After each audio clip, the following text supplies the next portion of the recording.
स्वार्थी बेटा बहू। मनोहर जी अपने रिटायर होने के बाद अपनी पत्नी के साथ गांव में रह रहे थे।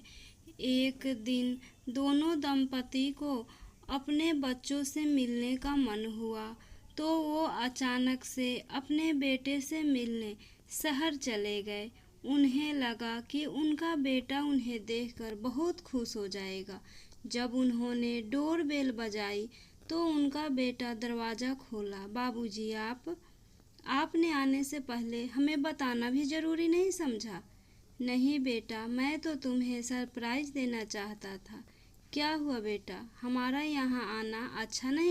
सुलेखा जी का बेटा राजीव अपने ऑफिस के काम में इतना व्यस्त रहता है कि अपने माँ बाप से भी बात करने का वह समय नहीं निकाल पाता।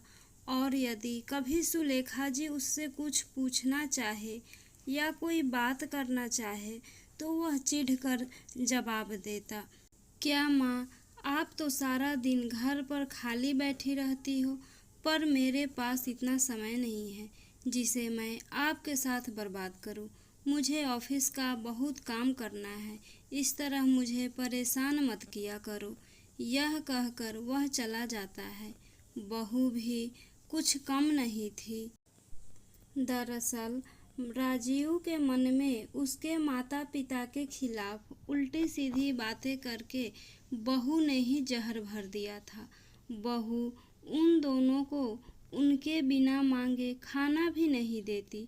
सुलेखा जी अपने बेटे बहू के इस व्यवहार से बहुत दुखी रहती, लेकिन अपने किस्मत समझकर मन मसोस कर रह जाती थी।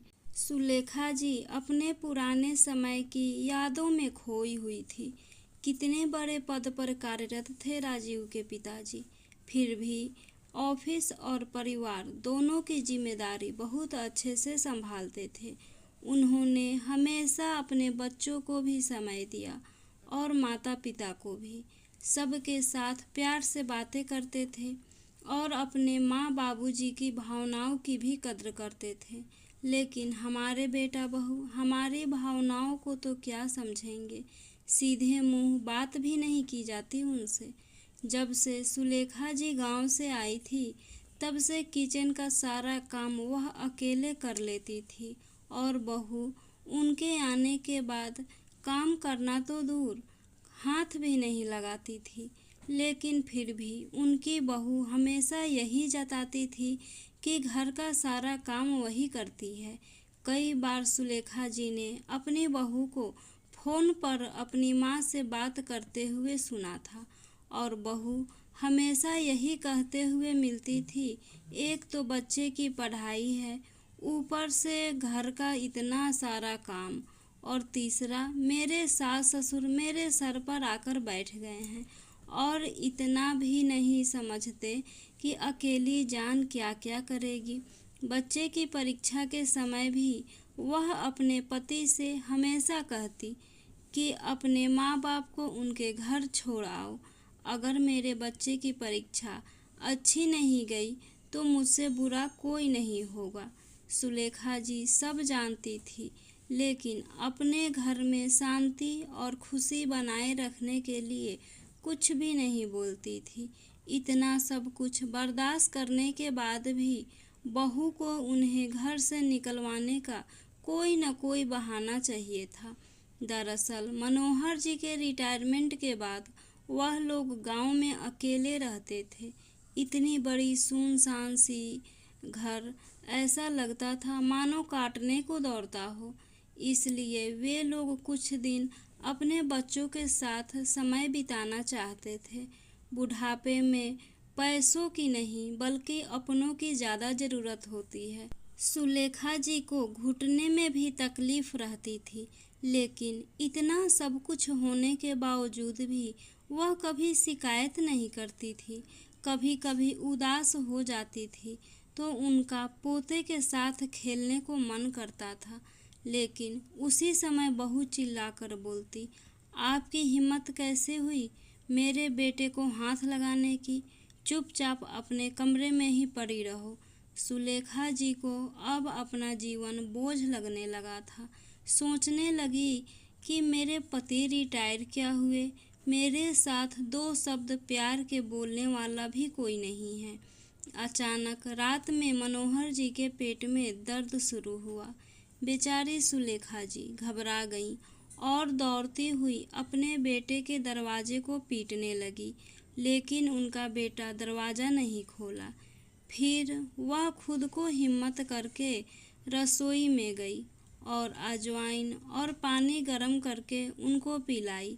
पीने के आधे घंटे बाद उनको राहत मिली और उनकी आंख लग गई, लेकिन सुलेखा जी के आंखों की नींद गायब हो गई थी, क्योंकि यह दर्द मनोहर जी को 1 महीने या 2 महीने में हमेशा हो जाता था। वह सोचने लगी, अगर इनको कुछ हो जाएगा तो मैं किसके सहारे जीऊँगी। हे भगवान, इनको कुछ मत होने देना। वह बस सुबह होने का इंतज़ार कर रही थी। सुबह होते ही राजीव को बोलूँगी, तुम अपने पापा को किसी अच्छे डॉक्टर से दिखा दो। इसी सोच विचार में डूबी हुई थी, तभी सुबह का 6 बजे की अलार्म बजी। आज रविवार का दिन है, इसलिए सब सो रहे थे, लेकिन वह उसी समय जग गई। घर की झाड़ू पोछा करने के बाद नहाकर मंदिर चली गई। अब तो 8 बज चुके थे, लेकिन अभी तक बेटा बहू जगे नहीं। फिर वो किचन में जाकर फटाफट सभी के लिए नाश्ता बनाने लगी। रात में जागने के कारण उनकी तबीयत कुछ ठीक नहीं लग रही थी और सुलेखा जी के घुटनों में इतना ज़्यादा दर्द था कि वह चल भी ठीक से नहीं पा रही थी। इतने में बेटा बहू भी जग गए। वह सबके लिए चाय बनाई और चाय देते हुए अपने बेटे से धीरे से बोली, बेटा, आज तुम अपने पापा को डॉक्टर से दिखा दो। आज रविवार है बेटा, तुम आज घर पर ही रहोगे, इसलिए बोल रही हूँ कि तुम अपने पापा को डॉक्टर को दिखा दो। उन्हें रात में पेट में बहुत तेज दर्द हो रही थी। क्या माँ, इस उम्र में तो छोटी मोटी दर्द होती रहती है, लेकिन बेटे ने साफ इनकार कर दिया। माँ, एक संडे की ही तो छुट्टी मिलती है, उसमें भी तुम परेशान करने लग जाती हो। रिक्शा करके चले जाओ, आप एक काम भी नहीं कर सकती। यह बोलते हुए राजीव अपने कमरे में वापस चला गया और जाकर लेट गया। जैसे ही सुलेखा जी दरवाजे की तरफ बढ़ी कि इतने में बहू की आवाज़ आई, अजी सुनते हो, मुझे गाड़ी से पार्लर छोड़ दो, बहुत तेज़ धूप है। ठीक है, तुम तैयार हो जाओ, अंदर से आवाज़ आई। यह देखकर सुलेखा जी की आंखें भर गई और भरी आंखें लिए बाहर निकल गई। रिक्शा ढूंढने लगी, लंगड़ा लंगड़ा कर चल रही थी तो पीछे से ही एक रिक्शा वाला आकर रुका और बोला, माँ जी, लगता है आपके पैरों में तकलीफ़ है, चलिए मैं आपको छोड़ देता हूँ। सुलेखा जी उसका धन्यवाद करते हुए रिक्शा में बैठ गई और मन ही मन उसे दुआएं देने लगी। अस्पताल पहुंचकर जब उसे पैसा देना चाही तो रिक्शा वाला पैसा लेने से मना कर दिया और बोला, माँ जी, मुझे भी कुछ पुण्य का काम करने दीजिए। बेटा, मुझे पैसों की कोई कमी नहीं है, तुम पैसा रख लो।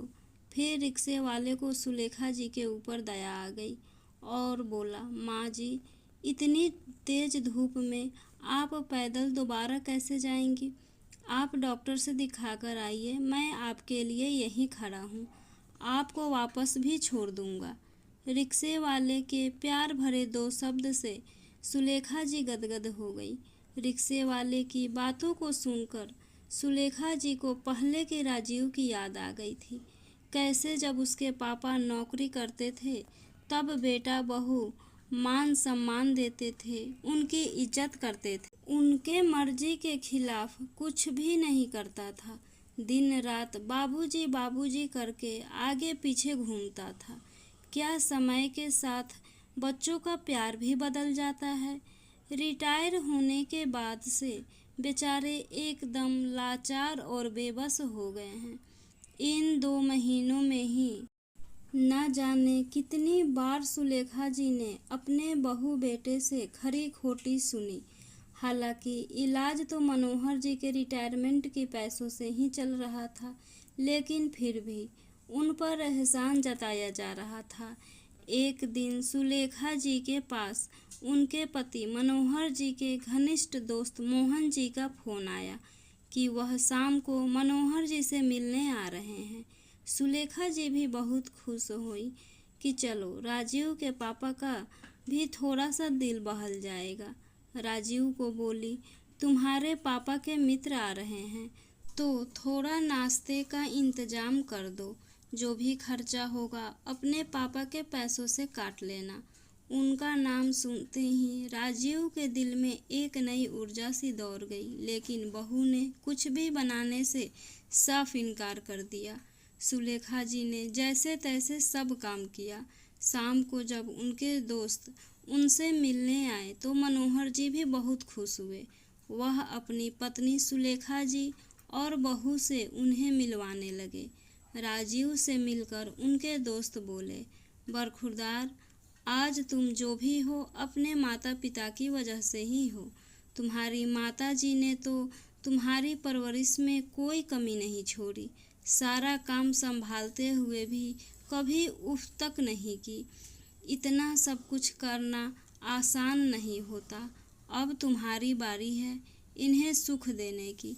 अपने माता पिता का हमेशा सम्मान करना, उन्हें कभी दुख मत देना और उनकी सेवा हमेशा दिल से करना। वह अभी बातें कर ही रहे थे कि इतने में बहू उनकी बात काटते हुए बोली, अंकल जी बुरा मत मानना, लेकिन यह कोई अनोखे माँ बाप नहीं है। अपने बच्चों को पाला है, इन्होंने कुछ अलग नहीं किया है। हर कोई अपनी औलाद के लिए इतना काम तो करता ही है। जी अंकल, रिया बिल्कुल सही कह रही है, और वैसे भी हम अपनी तरफ से पूरी कोशिश कर रहे हैं अपने माँ बाप को खुश रखने का। हमने उनकी सेवा में कोई कमी नहीं छोड़ी। अपने बेटे बहू की जली कटी बातें सुनकर सुलेखा जी की आंखों में आंसू आ गई। वह सबके सामने अपने को कमज़ोर साबित नहीं करना चाहती थी, इसलिए अपने पल्लू से आंसू पोंछ डाली और मेहमानों से बोली, वैसे तो हमारा राजीव बहुत ख्याल रखता है, बहुत अच्छा बेटा है और हमें किसी चीज़ की कमी नहीं होने देता। इतने में राजीव भड़कते हुए बोला, माँ प्लीज़ मेरे सामने तो अच्छा बनने का नाटक मत करो। आपने ही इन लोगों को बोला होगा मुझे यह सब कहने के लिए, और अब भोली बन रही हो। बेटे राजीव के मुंह से ऐसे कठोर शब्द सुनकर सुलेखा जी की आंखों से आंसुओं की धारा बहने लगी। बिस्तर पर पड़े हुए मनोहर जी को जैसे बहुत बड़ा धक्का लगा और वह लेटे लेटे ही बोल पड़े, जिस बेटे को कितने नाजों से पाला, अपना जीवन कुर्बान कर दिया, वही आज अपनी माँ पिता की परवरिश पर सवाल कर रहा है, और वह भी अपनी पत्नी के सामने। अरे तुम्हारी पत्नी तो तुम्हें मोह जाल में बांध लिया है, जिसके कारण तुम्हें कोई और नज़र ही नहीं आता। उधर राजीव की बातें सुनकर रिया ऐसे खुश हो गई जैसे उसे कोई खजाना मिल गया हो। आखिर वह जो चाहती थी वही तो हो रहा था। दरअसल रिया ने चिकनी चुपड़ी बातें करके राजीव को अपने जाल में फंसा लिया था। अब तो राजीव रिया की हर बात का कायल था। एक दिन राजीव जब ऑफिस से लौटा तो उसे अपनी तबीयत कुछ ठीक नहीं लग रही थी। रिया ने जब चेक किया तो देखा कि राजीव को बुखार था। उसका बदन भी बहुत दर्द कर रहा था। रिया ने जानबूझकर माँ पिताजी को कुछ न बताया और सारी रात राजीव की सेवा करने का ढोंग करती रही। सुबह जब सुलेखा जी को पता चला तो राजीव के पास जाकर पूछने लगी, बेटा तूने बताया नहीं कि तेरी तबीयत खराब है? बताया होता तो मैं काढ़ा बना देती, एकदम से ठीक हो जाता। इतने में राजीव उन पर तंज कसते हुए बोला, आप तो रात को घोड़े बेचकर सो गए थे, आपको क्या पता कि मेरा बदन कितना दर्द कर रहा था। बेचारी रिया ने रात भर जागकर मुझे दवाई दी और मुझे दर्द से राहत देने के लिए मेरे पैरों को दबाती रही। तब जाकर मैं कहीं सो पाया। राजीव के ऐसे कहने से मानो सुलेखा जी की जिंदगी भर की मेहनत पर किसी ने घड़ा भर के पानी उड़ेल दिया हो। सुलेखा जी करुण स्वर में बोली, बेटा, दरवाज़ा बंद होता है तुम्हारा, मुझे कैसे पता चलता कि तुम्हें क्या तकलीफ़ है। वैसे तो तुमने सही कहा, तुम्हारी पत्नी ही तुम्हारी सब कुछ है। हमने कभी तुम्हारे लिए कुछ किया ही नहीं। इतने में मनोहर जी बोले, बेटा, मैं तो सारा दिन ऑफिस की जिम्मेदारी में लगा रहता था, लेकिन तुम्हारी माँ ने सारी सारी रात जागकर तुम्हारा ध्यान रखा है। तुम्हें सूखे जगह पर सुलाकर खुद गीले पर सो जाती थी, पर कभी उफ तक नहीं करती थी। ऐसी है तुम्हारी माँ। तेरे बड़े होने पर, तेरे एग्जाम के समय पर भी जब तू देर रात तक जागता था, तेरी माँ ही तेरे साथ जागती थी। कभी मुझे चाय बना कर देती तो कभी तेरा सर दबाती। मैंने तो सिर्फ अपने पैसे खर्च किए थे, परंतु उसने तो अपना दिन का चैन और रातों की नींद तुझ पर कुर्बान की थी। और जब तूने रिया के साथ शादी करने की फैसला की थी तो सभी तेरे खिलाफ थे, लेकिन तेरी माँ हमेशा तेरे साथ खड़ी रही। शादी के बाद भी उसने बहू को अपनी बेटी की तरह ही प्यार किया, लेकिन उसने कभी तेरी माँ को माँ नहीं समझा। उसने तो बस तुझ पर ही अपना अधिकार जताया। हमारे यहाँ आने के बाद भी तेरी पत्नी सिर्फ तेरी पसंद का खाना बनाती है। अपने बचत से महंगा तोहफा लेकर आई हूँ, यह कहकर तुझे अपने मोहजाल में फंसाने में कामयाब हो गई है। धीरे धीरे वह तुझे हमसे दूर लेकर जा रही है। हम यह बात समझ रहे थे, लेकिन हमने कुछ नहीं कहा क्योंकि हमें अपनी परवरिश पर यकीन था। लेकिन हमें नहीं पता था कि बेटा इतनी दूर चला जाएगा कि अपने माँ बाप की कुर्बानियों पर ही प्रश्न चिन्ह खड़ा कर देगा। जब सुबह तेरी माँ कमरे में चाय नाश्ता लेकर गई तो तूने बोला कि नाश्ता यहाँ पर रख कर चली जाओ, हम बाद में खा लेंगे। बेचारी रिया रात भर नहीं सोई, उसे नींद पूरा करने दो। बेटा, कल की आई पत्नी की इतनी चिंता, और जिस माँ ने अपनी नींद की परवाह न करते हुए तुझे पाल पोस कर इतना बड़ा किया और इस काबिल बनाया कि तू इस संसार में स्वाभिमान के साथ जी रहा है, उसी के सारे प्रयासों को तूने पल भर में नकार दिया। राजीव कुछ बोलने ही वाला था, लेकिन उसकी बात को काटते हुए बाबूजी बोले, सच ही कहा है किसी ने, जब अपना ही सिक्का खोटा हो तो और किसी से क्या शिकायत करना। लेकिन अब पानी सर के ऊपर जा चुका है। अब मैं अपनी पत्नी का और अपमान बर्दाश्त नहीं कर सकता। बेटा, तुम्हें और तुम्हारी पत्नी को अपनी खुशहाल जिंदगी मुबारक हो। अब हम यहाँ से जाना चाहते हैं।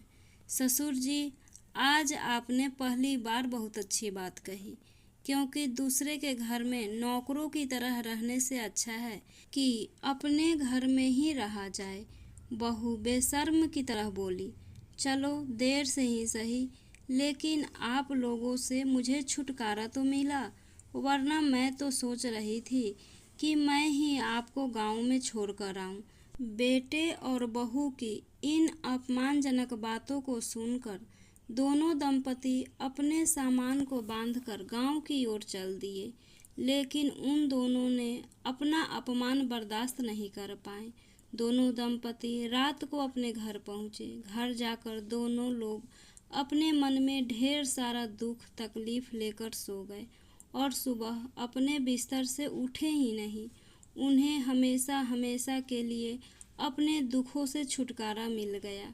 जैसे ही बेटा बहू को पता चला, दोनों ने तुरंत दिखावा करने के लिए भागते हुए आए। सारे क्रियाक्रम के बाद राजीव ने अपनी पुश्तैनी घर को बेचने का फैसला किया, ताकि शहर जाकर वह आराम से अपना जिंदगी जी सके। जैसे ही मनोहर जी के दोस्त ने यह खबर सुनी कि उनका मकान बेचा जा रहा है, तो वह वहां आकर राजीव से बोले, बेटा, तुमसे कुछ ज़रूरी बात करनी है। राजीव उनकी बातों को सुनने को ही तैयार नहीं था। तभी उन्होंने कहा, बेटा, तुम्हारे पिताजी के कमरे में जो अलमारी है उसे खोलो। जानना नहीं चाहोगे कि तुम्हारे पिताजी ने कभी उस अलमारी को हाथ क्यों नहीं लगाने देते थे? तभी उसे याद आया कि उसने कितनी बार अपने पापा की अलमारी खोलने की कोशिश की, लेकिन जब भी मनोहर जी अलमारी को खोलते हुए देखते थे तो उसे डांट देते थे। वह तो उसे अलमारी के पास आने भी नहीं देते थे। लेकिन आखिरकार आज इस राज से पर्दा उठने वाला था। जैसे ही राजीव ने अलमारी खोली, उसके अंदर कुछ पेपर्स रखे दिखाई दिए। जब वह कागज खोलकर देखा तो उसे लगा किसी जमीन जायदाद की पेपर होगी। लेकिन जब उसने उस पेपर को पढ़ा तो उसके पैरों तले जमीन खिसक गई। उन पर लिखा था, आज से 25 साल पहले उन्होंने राजीव को अनाथ आश्रम से गोद लिया था। राजीव का शरीर पत्थर की तरह वहीं पर जम गया। शरीर में मानो जान ही नहीं रही और वह पेपर हाथ से छूटकर नीचे जमीन पर गिर गया। राजीव की ऐसी हालत देखकर जब रिया ने पेपर पढ़ी तो वह भी हक्की बक्की रह गई।